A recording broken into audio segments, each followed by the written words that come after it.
L'animation qui suit résume la séquence d'événements que le CSB juge la plus susceptible d'avoir provoqué l'accident.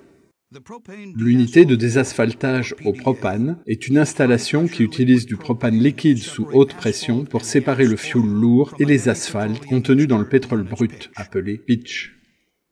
Le propane circule à travers une station de contrôle, puis dans une canalisation verticale qu'il injecte par le haut dans une tour d'extraction. Au moment de la conception initiale du process, le propane arrivait aussi par une deuxième station de contrôle, en mélange avec du pitch, puis entrait dans la tour d'extraction également par le haut. Mais, au début des années 90, le process a été changé. L'utilisation de cette deuxième arrivée a été suspendue. Comme la tuyauterie correspondante n'a pas été démontée, ceci a créé un bras mort où ne circule plus rien. Le CSB a déterminé qu'à l'insu des opérateurs, un objet métallique était tombé dans la canalisation en question et bloquait la fermeture d'une des vannes de 10 pouces, permettant à du liquide de passer sous la vanne. Le propane qui circulait au-dessus de la vanne contenait de petites quantités d'eau. Une partie de cette eau, qui est plus lourde que le propane, était passée sous la vanne et s'était accumulée dans le coude inférieur de la canalisation.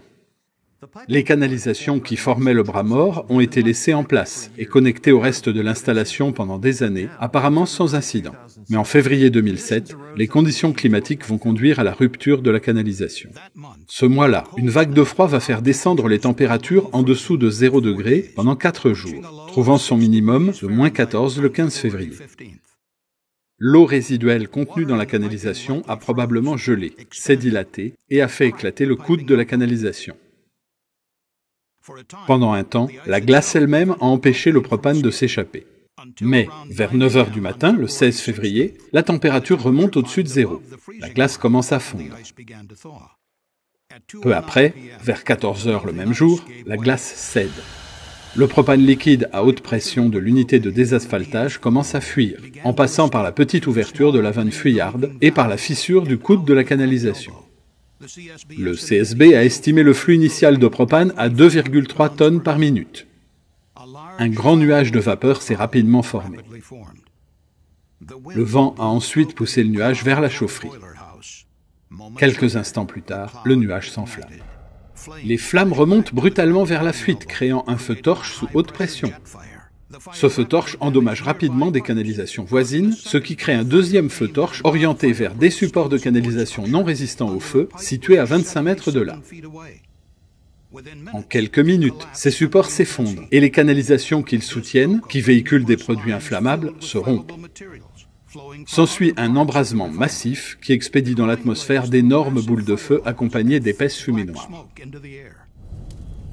Une caméra de surveillance a capté des images de cette phase d'extension de l'incendie.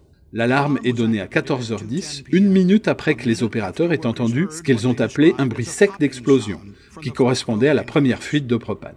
L'équipe d'intervention de la raffinerie a essayé de mettre en service les installations d'extinction à eau fixe de la raffinerie, mais des vents forts ont contrarié leurs efforts. 15 minutes après le déclenchement de l'incendie, les managers ordonnent l'évacuation totale de la raffinerie.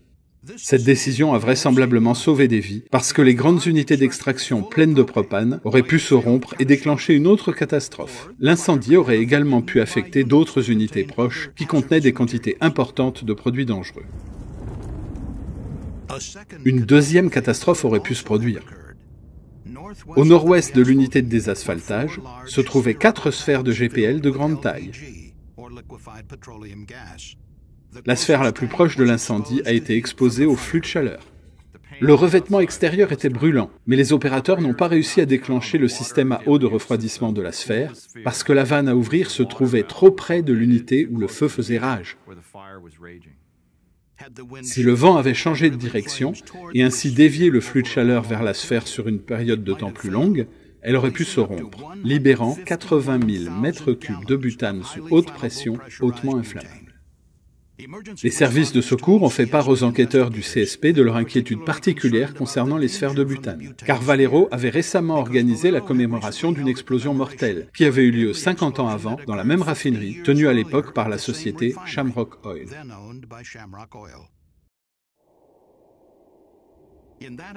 Dans cet accident, le feu avait causé l'explosion soudaine d'une sphère de pentane qui avait tué 19 pompiers.